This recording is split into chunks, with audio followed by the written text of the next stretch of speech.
Yesterday, Parliament, mainly dominated by the National Resistance Movement lawmakers, passed the UPDF Amendment Bill 2025 with the intentions to regulate the operations of the army. However, the bill has been the subject of controversy, especially over the provisions that return civilians to military courts.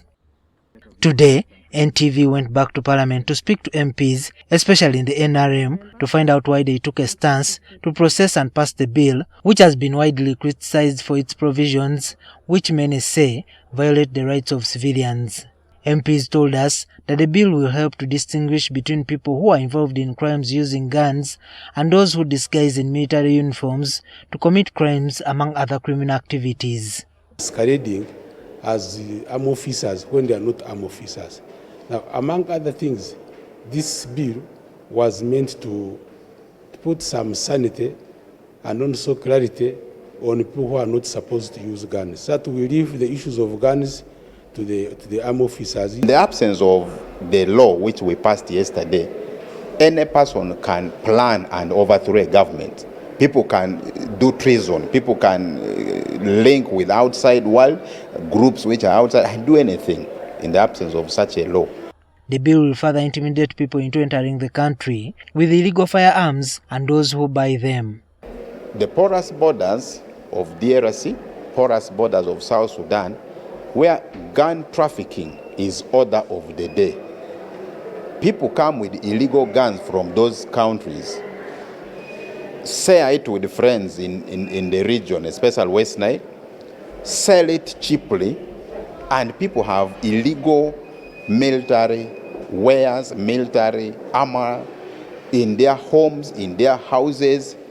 In order not to antagonize security, not to become unguided and governed, some rules and regulations must apply. A serving armed officer authorized to have a gun for that particular section, please don't use a gun.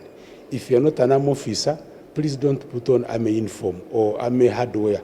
However, they say, while the bill was passed by Parliament, army authorities should ensure its fair implementation to do away with doubts.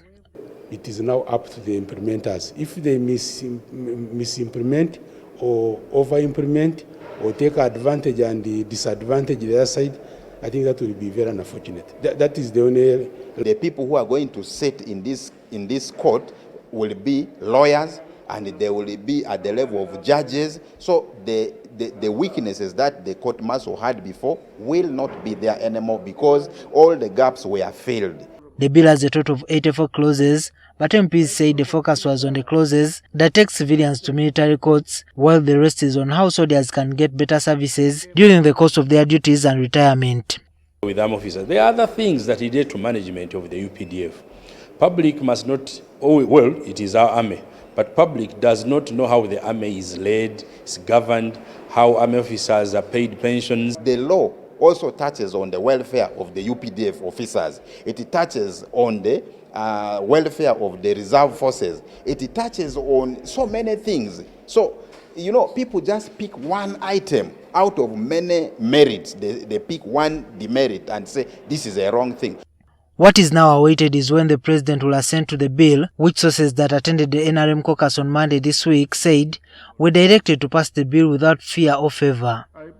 Juma Kirya, NTV.